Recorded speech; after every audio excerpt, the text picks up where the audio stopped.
인사하겠습니다. 성도의 파워를 받자. 성도의 파워를 받자. 오늘 많이들 못 나오셨나요?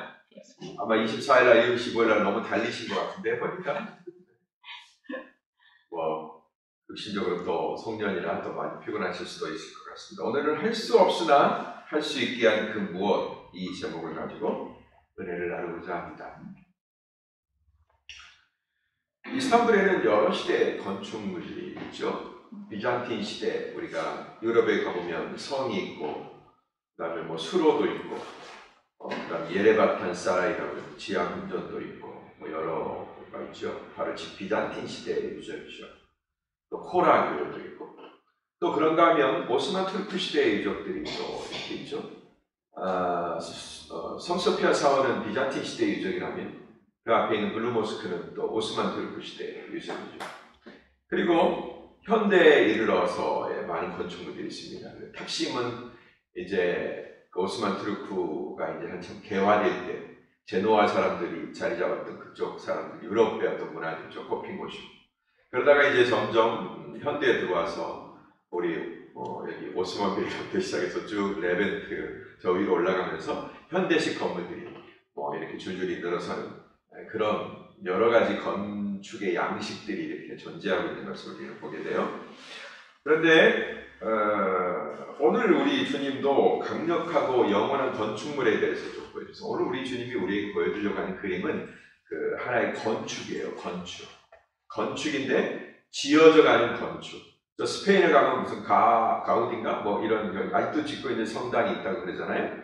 그런 것처럼 지어져 가고 있는 어떤 교회의 모습, 그 건축물의 모습을 보여주려고 하는데, 이건 시대에 따라서 유행을 달리하는 양식이 다른 그런 건축물이 아니에요.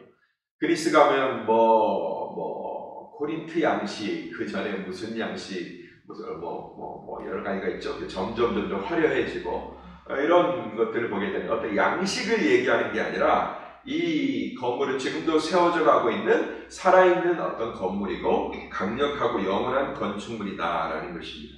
그 건축물의 가장 기본이 되는 게 뭔가? 기초석이죠. 바로 모퉁이 돌이에요. 옛날의 건물들은 대개 다 돌로 짓죠.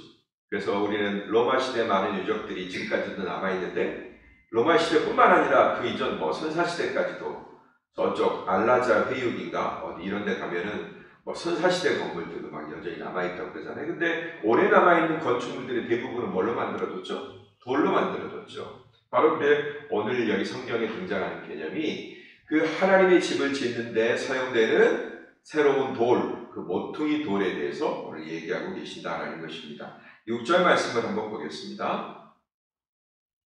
같이 읽겠습니다. 시작. 성경에 기록되기를 보라, 네가 택한 보배롭고 용이랄 모퉁이 돌을 씌웠습니다. 그를 믿는 사람은 결코 수치를 당하지 않을 것이다 라고 했습니다. 아멘. 여러분, 저 기도하시면서 오늘 설교를 좀 들으셨으면 좋겠어요. 사실 제가 오늘 컨디션이 설교할 만한 컨디션이 목 컨디션도 별로 안 좋습니다만은 영적 컨디션이 좀 별로 안 좋아요. 지금 제 상황이. 그래서 늘 지금 설교를 하면서 마음에 두려움이 있어요. 내가 사탄이 시키는 말을 혹시나 하지 않을까라는 그런 염려가 있고, 그러니까 여러분들 좀 기도하시면서 같이 설교에 참여해 주셨으면 좋겠습니다. 하나님께서 온 세상의 구원을 위한 큰 설계를 하셨다는 것입니다. 그러니까 하나님의 머릿속에, 하나님의 그 의중 속에 큰 설계도가 들어있는 거예요. 그래서 내가 어떤 건축물을 지어야 되겠다라는 생각을 하신 거예요. 그 건축물은 하나님의 집입니다. 하나님의 집. 하나님의 집인데 하나님 나라라고도 표현할 수도 있겠고 하나님의 집이라고 표현할 수도 있겠죠. 작게는 교회이고요. 크게 얘기하면 하나님의 나라입니다. 그런데 그 건축물을 세울 때 첫 번째 스타트가 돼야 되는 근거가 있어야 되지 않습니까? 건축물을 세울 때 여러분들 예루살렘에 가보셨는지 모르겠는데 서쪽 벽에 가면요, 그 통곡의 벽이라고 하는 데가 있어요. 그러면은 거기에 어마어마하게 그 솔로몬 시대 때 건축물 중에 유일하게 남은 부분이 그 웨스턴 월이라고 그래가지고 서쪽 벽이거든요. 거기가 그 유대인들이 막 그냥 기도하고 돌 틈에다가 막 뽀개진 틈에다가 종이를 넣어가지고 자꾸 벌어지게 만들고 그래서 유적이 많이 상하는데, 그럼에도 불구하고 몇 천 년 동안 여전히 유지되어 온 이유가 뭐냐면 그게 바위예요. 생돌이에요. 지금도 두들겨보고 얼마나 단단한지 몰라요. 예. 그 솔로몬 시대 유적인데 어떤 돌은 뭐 한 10m 정도 길이가 될 정도로 엄청나게, 그거보다 더 큰 사이즈가 있을 정도로 큽니다. 바로 그런 모퉁이 돌을 하나 딱 세우고 나서 그 모퉁이 돌을 중심으로 건물이 이어져 가는 거예요. 이런 그림을 그리고 계신다는 거죠. 그 하나님의 설계도 가운데서 이제 첫 스타트로 새로운 집을 지으셔야 되겠는데, 인류를 위한 새로운 구원의 집을 지으셔야 되겠는데, 첫 번째 그 근거로 바로 모퉁이 돌을 두셨다라는 거죠. 바로 그 얘기를 지금 하고 계신 것입니다. 하나님이 택한 모퉁이 돌을 구원의 장소로 지정하신 시온에 세웠다라고 말씀을 드렸어요. 제가 지난번에 우리 아브라함 설교하면서 모리아산에 대해서 말씀을 드린 적이 있죠. 거기가 성전토가 됐죠. 시온이 어디냐면 예루살렘 하면 지명이지만 그것을 영적인 의미로 딱 생각하면 시온이 되는 거예요.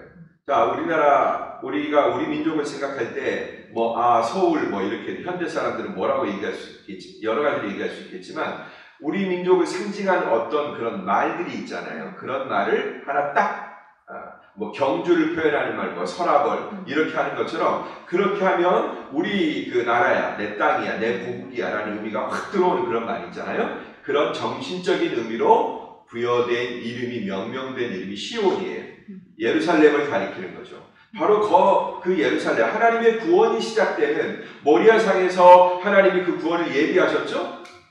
어린 양을 통해서. 그 어린 양이 하나님이 준비하신 어린 양인데 아브라함이 준비한 게 아니죠? 그걸 통해서 제사가 드려지죠. 그 구원을 예비하신 주님께서 마침내 그 시온에다가 어떻게 해요? 하나님이 택한 보배롭고 용이란 돌, 모퉁이 돌을 거기다가 세우셨다라는 것입니다. 자, 그 모퉁이 돌은 성도들에게 보배롭고 요기네요. 왜요? 너무나 보배로운 거죠. 그건 말할 것도 없죠. 요긴하다는 얘기는 뭐냐? 이제 그 돌이 너무 튼튼하고 너무나 단단한 거예요. 흔들리지도 않는 정말 어마어마한 돌이에요. 거기에 내가 이어지는 거란 말이죠. 그 위에 건물들이 세워지는 거란 말이죠. 그분은 누구냐? 바로 우리 주 예수 그리스도를 가리킨다라는 것입니다. 그분을 믿으면 우리가 수치를 당하지 않는다, 부끄러움을 당하지 않는다라는 거죠. 어느 날, 구원의 날, 심판의 날에 수치와 부끄러움을 당하지 않는다. 왜요? 나를 구원해서 제끼지 않으시기 때문에. 이리 와. 한채원 이리 와. 이렇게 부르시기 때문에, 강인이 이리 와. 하고 부르시기 때문에 부름받지 못한 사람이 거기서는 창피하고 수치스러운 거란 말이에요. 그런데 그 모퉁이 돌이 우리를 불러주신다. 너 나와 같이 지어졌잖아. 할렐루야. 내 몸에 같이 연합되었잖아. 이렇게 불러주신다. 자, 그런데 이 모퉁이 돌에는 두 가지 기능이 있어요. 한 가지, 우리가 방금 말한 그 기능만 있는 게 아니라 두 가지 기능이 있는데 한번 보겠습니다. 7절부터 8절까지 말씀 보겠습니다. 시작. 그러므로 믿는 여러분에게는 보배이지만 믿지 않는 사람에게는 건축자들의 버린 돌이 모퉁이의 버린 돌이 됐다고 했고, 또한 거치는 돌과 넘어지게 하는 바위가 됐다고 했습니다. 그들이 말씀에 순종하지 않으므로 넘어지니 이는 그들이 그렇게 되도록 정하셨기 때문입니다. 이 모퉁이 돌을 믿는 우리들에게는 그 모퉁이 돌은 더할 수 없는 보배, 우리의 근거가 돼요. 우리는 그 위에 세워지기 때문에 우리의 존재, 우리의 정체성을 말해주는 기준이 된단 말이죠. 심판자 하나님께 받아들이는 근거가 되기 때문에 너무너무 소중하죠. 둘도 없이 소중합니다. 그런데 문제는 뭐냐면 그 돌을 건축자들, 이 세상에 미리 있었던, 원래부터 있었던 이 건축자들이 그 돌을 다루지를 못합니다. 우리나라 속담에 이런 거 있죠. 구슬이 서말이면 뭐해? 꿰어야 보배지라는 말이 있잖아요.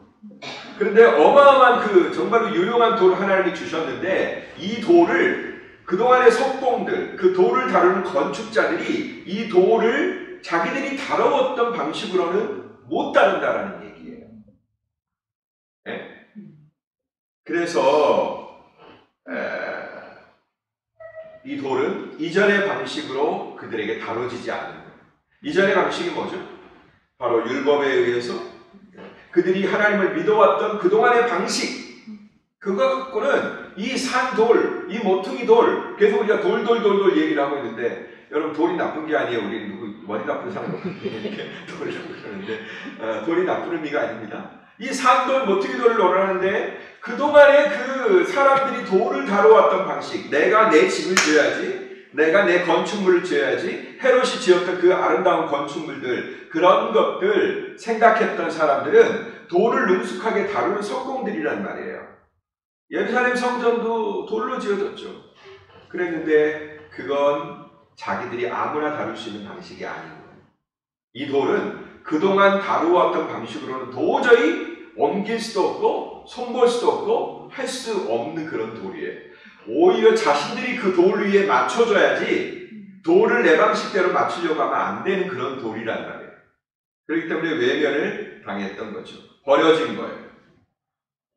아, 이건 우리가 못 다뤄.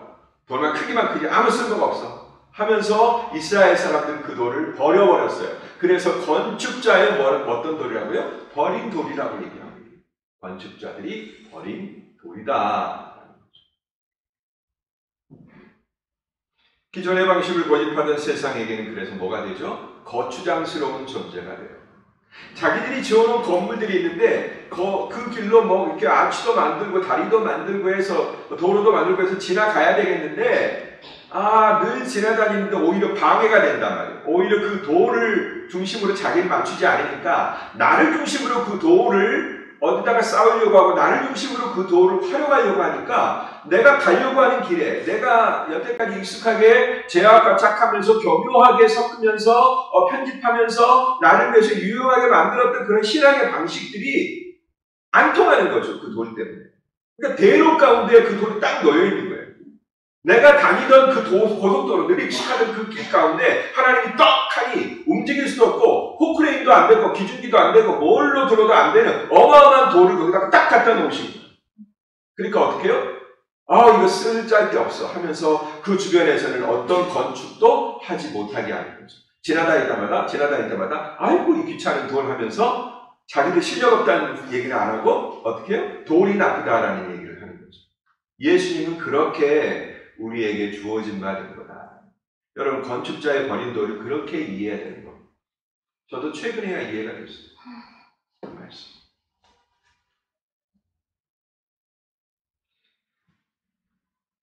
뿐만 아니라 그 돌이 그들의 길을 막았기 때문에 그들에게는 넘어지게 하는 존재가 된단 말이죠. 그죠? 길을 가다가 그 돌이 딱 있는데 어떻게 넘어가려고, 피해가려고 해도 안 되고 기어이 통과해야 되겠는데 다 가운데 버티고 있으니까 그 길 때문에 넘어지고 자빠진다는 말이죠. 네. 근데 어쩔 수 없는 게 뭐냐면 그렇게 하신 게 그 돌을 그 여태까지 그들이 진행해오던 그런 방식들의 대로 가운데 떡하니 놓으셨단 말이에요. 시온의 대로 가운데 떡하니 놓으셨단 말이에요. 이게 하나님의 의지니까 어쩔 수가 없는 거예요. 우리 생각에는 어떤 힘 있는 존재가 우리 다니기 불편하니까 큰 기중기나 포크레인을 가지고 와서 이거 귀찮으니까 딴 데 옮겨버렸으면 좋겠는데 왜? 어차피 우리가 못 쓰니까. 그런 생각을 한단 말이에요. 예수 그리스도를 치워버리면 좋겠단 말이에요. 근데 안 치워져. 자기들은 치우려고 별의별 방법을 다 쓰죠. 나중에는 그 모퉁이돌을 파괴하려고 어떻게 해요? 예수님의 몸에까지 손을 대죠. 그럼에도 불구하고 하나님의 그 작정은 그 모퉁이돌을 중심으로 하나님의 나라를 세우시려고 하는 하나님의 작정은 결코 없어지지 않는다. 아멘? 아멘. 여러분 오늘 나오신 분들은 이 비밀을 들으신 아주 택함 받으신 분들이에요. 이 택함 받은 돌, 머릿돌이라고 했잖아요. 모퉁이돌. 여러분들이 왜 이 말씀을 듣는지 여러분들이 새기셔야 돼요. 네. 아무에게나 주어진 말씀은 아닌 것 같습니다. 오늘 보니까. 피할 수 없는 하나님의 의지 때문입니다. 이게 두 가지 길입니다. 아까 두 가지 길을 말씀드렸죠. 우리에게는 너무나 보배롭고 요긴한 돌로 주어졌는데 우리의 구원을 위해서는 없어서는 안 되는 돌로 주어졌는데 그러나 그 돌을 자기 마음대로 임의대로 활용하려고 하는 자들에게 오히려 넘어지게 하고 자빠지게 하는 그런 이유가 된다라는 거죠. 그런데 그렇게 자빠지고 넘어지게 하는 거, 그게 하나님의 정하신 뜻이다. 그리스도를 중심으로 세워지지 않으려고 하는 어떤 의도와 어떤 시도도 하나님이 용납하지 않으신다는 하나님의 말씀이죠. 우리 뜻대로 세워지지 않아요, 여러분. 교회는 예수 그리스도의 이름 위에 세워지는 거예요. 아멘. 교회는 이런 곳이야 저런 곳이야 우리가 꿈꾸는 많은 교회 모습이 있어요. 아, 이랬으면 좋겠다 저랬으면 좋겠다. 그런데 여러분, 아무리 우리가 경건하려고 해도 우리는 뭐가 있어요? 우리 색안경이 있어요. 그래서 내가 원하는 교회가 있다.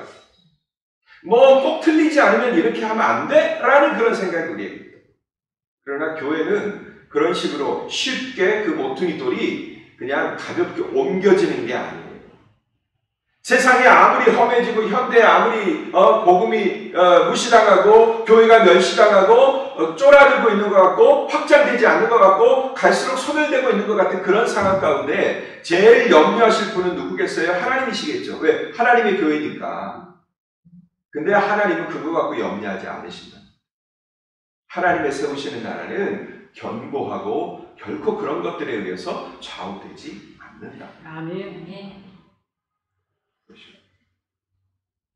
자, 그런데 거기에 이 두 가지 방식 가운데서 자비를 얻은 사람들이 있다라는 거죠. 9절에서 10절 말씀입니다. 다 같이 시작. 그러나 여러분은 택하신 족속이요 왕 같은 제사장들이요 백성이니 이는 여러분을 어둠에서 걸어내어 그분의 놀라운 빛으로 들어가게 하신 눈에 더 선포하게 하시기 위한 것입니다. 여러분이 전에는 백성이 아니었으나 이제는 하나님의 백성이요 전에는 자비를 얻지 못했으나 이제는 자비를 얻은 사람입니다. 아멘. 문제는 뭐냐면 이 두 가지 기능이 서로 충돌한다는 거예요. 보배롭고 요긴한 돌이 대신 구원의 돌이 대신 모퉁이 돌이 대신 그분의 기능과 그 다음에 그 돌에 넘어지는 자들의 그 세계, 그 돌에 걸려 넘어지는 세계와 그 돌로 인해서 세워지는 세계. 우리는 그 돌로 말미암아 세워지는 세계죠. 그죠? 근데 어떤 세력들은 그 돌로 말미암아 넘어지는 세력이란 말이에요. 문제는 이 세력이 서로 갈등하고 있다는 거죠. 이게 문제예요. 이 긴장이 일방적인 파멸로, 하나님의 심판으로 끝맺어질 수 있어요. 왜요? 하나님은 강하시고 능하신 분이기 때문에. 그리고 곧 그날이 오겠죠? 지금 유보된 날이고 심판이 유보되고 있고, 그죠? 그러나 곧 그날은 우리에게 올 겁니다. 부지불식간에 임할 거예요. 그래서 하나님이 기다리시는 와중 가운데 보내주신 존재들이 누구예요? 우리들이다. 그 두 가지 팽팽한 긴장, 그 위에 세워지고 그 위에 세워져서 멋진 건물이 되려고 하는 그 소망이 꿈트는 그 세계와 결코 그 세계를 찬성하지 않고 나는 저 돈 싫어, 나는 내 나름대로 세울 거야, 나는 내 방식, 이 땅의 방식대로 세울 거야 라고 고집하는 그 세력들 간의 충돌, 그 사이에 완충 역할을 누군가가 해야 되는데 그래야 구원을 얻고 함께 세워져 갈 수 있는 기회가 오니까 하나님의 뜻은 아무리 세상에 하나님을 반대하고 지들 멋대로 자기 건물을 세우고 자기 세계를 구축하려고 해도 하나님은 결코 찬성할 일이 없으니까 하나님의 뜻은 확고부동하니까 그러려면 어떻게 해야 돼요? 이들이 하나님의 확고부동한 뜻에 의해서 멸망당할 날이 곧 올 거 아니에요. 그러면 그들이 멸망당하지 않도록 어떻게 해야 돼요? 그들을 설득하고 끌어오고 사랑으로 껴안고 그래서 하나님의 뜻 가운데 동의할 수 있도록 만드는 역할을 그 역할을 우리 성도들에게 주셨다라는 것입니다. 중재자로 부름받은 존재들이 우리 성도들이다. 그러면 우리 성도들은 우리가 세상에 살고 있는 이유는 뭐예요? 우리가 빨리 하나님의 나라 갔으면 좋겠습니다. 하나님 그 천국에서 그 아름다운 만큼 살았으면 좋겠습니다. 이런 소망을 갖지만 그럼에도 불구하고 하나님 우리 소원대로 하지 아니하시고 우리를 이 세상에 남겨두신 이유가 뭐예요? 바로 그것들을 중재하라는 하나님의 뜻이죠. 그 기능을 하도록 하나님이 우리를 세우셨는데 우리가 2023년 주제로 삼은 그 말씀이에요. 첫 번째 우리는 뭘로 삼으셨냐? 택하신 족속으로 삼으셨다라는 거예요. 이 일을 위해서 택하신 족속으로. 여기 나온 네 가지 표현들이요. 사실 다 같은 표현이에요. 베드로가 친절해서 이런 의미로 저런 의미로 조금 그 특징들을 우리에게 깨달을 수 있도록 보여줘요. 먼저 택하신 족속이다. 그 일을 위해서 우리를 택하셨다라는 거죠. 두 번째는 왕 같은 제사장. 제사장은 첫 번째 기능이 뭐예요? 하나님과 나 사이를 중재하는 거죠. 근데 왕은 뭐예요? 권세가 주어졌다는 거죠. 룰링하는 거죠. 근데 제사장은 권세가 없죠. 근데 우리에게는 왕 같은 이 권세가 주어졌다는 거예요. 세상을 룰링할 수, 지배하고 다스릴 수 있는 그런 권세가 우리에게 주어졌다라는 거죠. 왕 같은 제사장. 그 다음에 거룩한 나라. 이 땅에 있지만, 이 세상에 많은 나라 있지만 the nation, republic 이런 나라가 아니라 어떤 나라예요? 하나님의 나라, kingdom of God, 하나님의 나라로 우리를 불러주셨어요. 그 나라의 백성, 똑같은 말이죠. 그리고 마지막으로 구별된 백성으로 세우셨다. 같은 말이라는 거예요. 특징이 약간 다른. 나를 표현할 때 주기철, 주목사, 원현주의 남편, 누구의 아빠, 여러 가지로 표현할 수 있는 것처럼. 우리 한채연 집사님이 남편할 때 뭐가 필요하다고 그랬죠? 다 똑같은 거였잖아. 아내, 마누라, 옆에는 또 뭐예요? 집사람, 애엄마. 다 같은 표현이죠? 예, 여기 네 가지로 표현된 게 같은 표현이에요. 택하신 족속이다, 왕 같은 제사장이다. 5가지 표현을 구분하며 택하신 족속이다, 왕이다, 제사장이다, 거룩한 나라다, 구별된 백성이다. 이게 같은 기능을 하는 거란 말이에요. 권세가 주어진 주의 백성이다. 뭐 하기 위해서? 바로 하나님이 시키신 그 일을 어두운 세상에서 빛의 세계로 들어가게 하신 그분의 거룩한 뜻을 선전하게 하시렵니다. 선포하게 하려 하십니다. 라고 말씀하고 있는 거죠.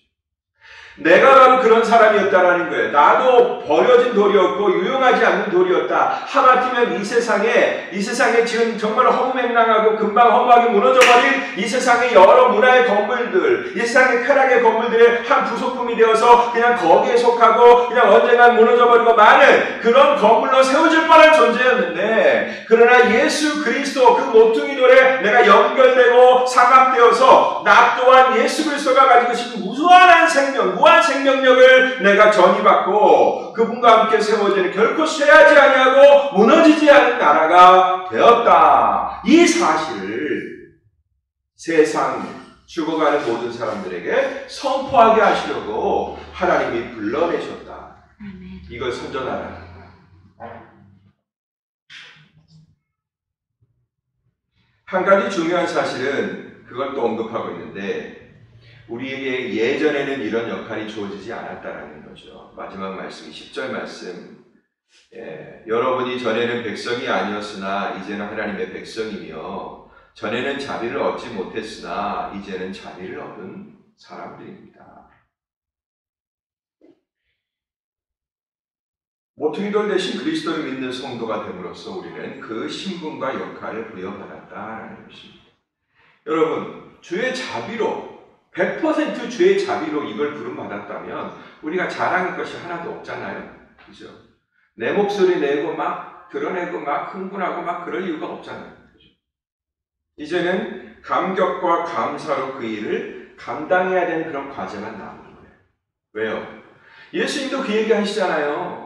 어떤 비유? 일꾼들 불러주신 비유를 통해서 오정에 아침에 일찍 부른 사람, 9시에 부른 사람, 12시에 부른 사람, 3시에 부른 사람, 6시에 부른 사람, 늦게 온 사람하고 똑같은 임금을 주신 그 예수님.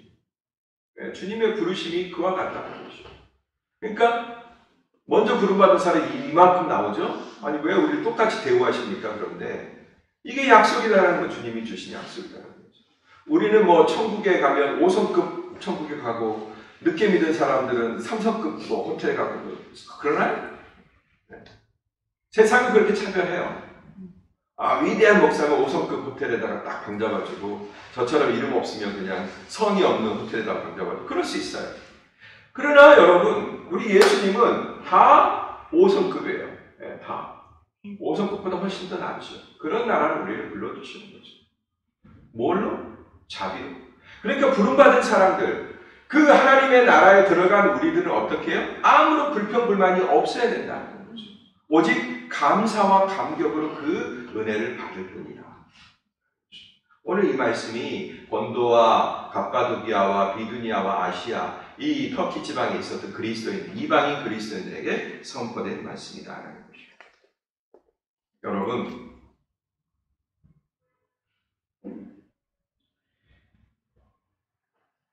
여러분을 향한 이런 역할들이 여전히 계속되고 있어요. 지금 1세기에 베드로의 역할이 지금 터키 그리스도인들에게 지금 역할이 되고 있죠. 베드로가 지금 그 편지를 보내면서 그들이 자비로 부르심을 받았다는, 긍휼로 부르심을 받았다는 걸 지금 말씀하고 있죠. 그죠? 오늘날에도 여러분을 향한 이런 주의 종들의 역할이 여전히 계속되고 있다라는 거예요. 우리 할 일은 뭐냐? 바로 이 베드로 사도가 했던 것처럼 이 사명, 이 직분, 어둠 가운데서 빛으로 불러내신 자의 덕을 선포하게 하는 그 역할이 우리에게 있다, 여러분에게 있다라는 것을 자꾸자꾸 되뇌어주는 거란 말이에요. 이게 우리의 역할이에요. 우리의 역할. 왜 그럴까요? 자꾸 잊어먹으니까. 자꾸 잊어먹고 감사와 감격이 아니라 자꾸 내 공명심과 내 역할과 뭔가 내 목소리 자꾸 이런 쪽으로 가려고 하는 그런 경향성이 있으니까. 뿐만 아니라 새로 나온 성도들이 이 역할에 대해서 잘 모르죠. 우리가 그런 역할을 주님으로부터 부여받았다는 걸 잘 모르죠. 그렇기 때문에 이걸 주지시켜주고 기억나게 하고 떠올리게 하고 그리고 그 일에 나서도록 용기와 격려하고 북돋아주는 그런 기능은 계속 되어야 되는 겁니다. 그래서 여러분들이 맨날 교회에 나오셔서 은혜 받고 또 그러시는 거예요. 그거 받고 싶어서, 다시 그거 회복하고 싶어서. 왜요? 그게 좋다라는 걸 아시거든요. 성령이 가르쳐 주시는 거. 저는 부족하지만 주님의 명령을 받아서 여태까지 그 일을 해왔고 지금도 그 일을 하고 있죠. 얼마나 효과적인지는 모르겠지만 그러나 지금도 그 일은 제가 하고 있어요. 그렇기 때문에 여러분을 위하여서 주님으로부터 보냄받은 주의 종의 역할이 그거라는 사실을 여러분들이 인정하시기를 바라요. 만약 제가 여러분들에게 대접을 받는다면 대접을 받아야 될 이유가 유일하게 이것밖에 없습니다. 목사라는 직임이 무슨 특별한 게 아니고요. 무슨 위대하고 구별된, 더 성별된 구약의 제사장이나 이런 사람들처럼 이렇게 아주 성스럽게 구별된 그런 직임이 아니고 그건 여러분들하고 저하고 똑같아요. 다만 이 일을 위해서 에베소서 4장 11절 12절 바로 주님이 교사와 선지자와 예언자와 선지자 교사로 주신 목사로 주신 그 일을 감당하기 때문에 그 사실이 귀해서 그 사실이 너무너무나 소중하기 때문에 제가 대우받는 거죠. 그 일 때문에. 여러분, 한 가지 여러분들이 명심할 사실을 조금 알려드릴게요. 이런 말씀 드릴 때 여러분들이 오해 없으시길 바랍니다. 주의 종은 사람을 위해서 보냄을 받았어요. 맞죠? 제가 여러분들을 위해서 보냄을 받았어요. 맞는 사실입니다. 그리고 여러분들을 위해서 일해요. 틀린 말이에요? 당연하죠? 나 여러분들을 위해서 일 안 합니다. 그럼 여러분들 어떻게 하시겠어요? 가세요, 목사님. 그럴까? 필요 없어요. 그럴까요? 근데 여러분, 제가 여러분들을 위해서 일하지만 그렇다고 제가 여러분들의 종은 아니죠. 그렇죠? 주의 종인 거. 이것을 깨닫지 못하거나 인정하지 않는 것이 어떤 실수였느냐, 오류였느냐? 바로 모퉁이 돌 앞에서 건축자들이 저지른 오류라. 내 방식대로, 세상에서 배워왔던 방식대로, 옛날 조상들이 가르쳐줬던 방식대로, 그리고 내 욕구와 이런 것들이 자꾸 가미가 돼가지고 자꾸 퇴색되고 변색되고 해서 정착된 오늘날의 방식으로 해왔던 것이 안 되기 때문에 그걸로는 하나님의 집이 지어지지 않기 때문에 하나님이 움직이지 않는 어느 누구도 움직일 수 없는 거대한 모퉁이 돌을 딱 하나 세상에 던져 놓으시고 시온의 배로 가운데 딱 던져 놓으시고 그 위에 하나님의 구원의 나라가 세워지도록 하셨다. 근데 그걸 안 하려고 해요. 이런 질서와 권위를 우리가 알아야 돼요. 근데 자꾸 세상에서, 여러분 성경에서 말하는 그 싸움이 어떤 싸움인지 딱 하나의 싸움이에요. 어떤 싸움인지 아세요? 여러분 안에 수많은 내면의 싸움이 있는 것 같죠? 근데 그거 분석해보면 딱 하나의 싸움이에요. 뭘까요? 누가 싸움. 내가 주무르려고 하느냐, 아니면 하나님께 주무름을 당하려고 하느냐, 이 싸움. 태초의 창세기 1장의 싸움이 여전히 우리에게 지속되고 있습니다.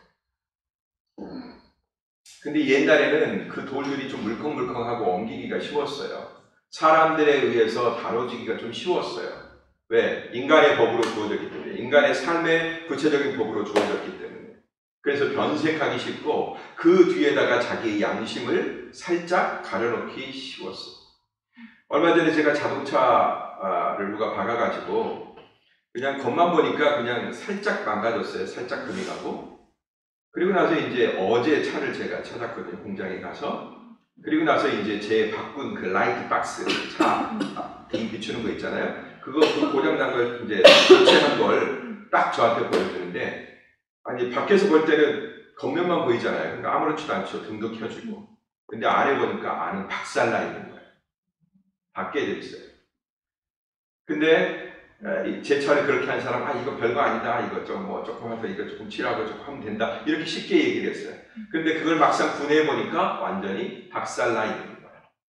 그런 것처럼 우리가 생각하는 그런 방식들은 겉으로는 멀쩡해 보일 수 있어요. 그러나 세계 속으로는 문제가 생깁니다. 여러분 중국에 짝퉁이 많잖아요. 신앙에는 짝퉁이 있으면 안 돼요. 겉모양만 번지르면 안 돼요. 네. 뭐 집사고 권사고 뭐 장로고 오래 하면 뭐예요? 네. 목사 뭐 오래 하고 뭐예요? 하나님 앞에서 그거 뒤에서 다 깨지고 박살나 있고 언젠가는 문제가 완전히 다 백일화에 드러날 문제들입니다. 그래서 그들은 하나님의 종으로 오신 모퉁이 돌 예수 그리스도를 멸시하고 무시할 수밖에 없었어요. 그래서 그를 천대시하고 그의 종 가운데서도 나사렛에서 무슨 선한 것이 나오겠느냐, 이런 인식이 모든 그 이스라엘 유대인들 가운데 팽배해 있었고 그에게 오신 그들의 왕이신 예수 그리스도를 거부하게 만든 원인이었다라는 것입니다. 누가 왕이냐 이 싸움. 그 싸움에서 지지 않으려고 그래요. 하나님의 왕권, 킹십을 인정하지 않으려고 그래요. 교회도 그렇게 하려고 그래요. 우리가 왕이야. 주의 종이 사람의 종이 될 때는 큰 문제가 일어납니다. 제가 여러분을 위해서 일하지만 여러분의 만족만을 위해서 제가 저 자신의 행동과 거지와 설교를 바꾼다고 한번 생각해 보세요. 그러면 여러분이 제 하나님이 되는 거예요. 그럼 제가 여러분을 만족시켜야 좋은 관계가 되겠죠. 그러면 더 이상 거기는 교회가 안 되는 겁니다. 그러니까 목사가 때로는 싫은 소리 해도 들으셔야 돼요. 참 속상할 때가 많아. 이런 때. 그렇게 멋있게 잔치를 해놓고 예수님의 생일 축하해놓고 싹 비어있는 거 보면 정말로 속상해. 더 나와야지. 이 자리가 더 빼곡빼곡 채워져야지. 안 그래요? 그거에 대해서 저도 가끔가다 헷갈릴 때가 있어요. 주의 종의 역할에 대해서 저도 가끔 헷갈릴 때가 있어요. 그리고 사람인지라 사람의 만족을 위해서 저도 노력하고 막 애쓸 때가 있어요. 눈치 볼 때가 있어요. 네. 여러분, 그러나 우리 모두는 주님이 하시려는 주님의 일을 위해서 보냄을 받은 사람들입니다. 어둠의 질서에서 불러내어 하늘의 질서, 새로운 질서 가운데 들어가게 하신 분, 그분의 덕을 선전하기 위해서 부름받은 사람들입니다. 이 사실을 우리가 공감하고 동의하며 나아갈 때 우리 교회는 결코 곁길로 가지 않을 거예요. 여러분 주변에게 좀 전해주세요. 주기철 목사는 사람의 종될 사람이 아니라고. 그러는 순간 저도 망가지고 여러분도 망가지고 교회도 망가지고 그렇게 되는 겁니다. 그렇다고 해서 목사님 무슨 사건을 지금 만나셔서 이런 얘기 하시나? 자꾸 여러분 또 이런 상상을 또 하지 마세요. 그런 거 전혀 없어요. 전혀 없고 그냥 주님이 주시는 말씀이에요. 그리고 1년 동안 제가 우리 교회를 지켜보면서 결론식으로 드리는 말씀이에요. 그리고 아마 이런 얘기는 들을 수 있는 분만 들어야 되기 때문에 아마 여기 이 자리에 여러분들만 계시는 것 같아요. 여러분, 들을 수 있는 분들은 오늘 이 말씀을 귀담아서 잘 들으시길 바랍니다. 기도하겠습니다.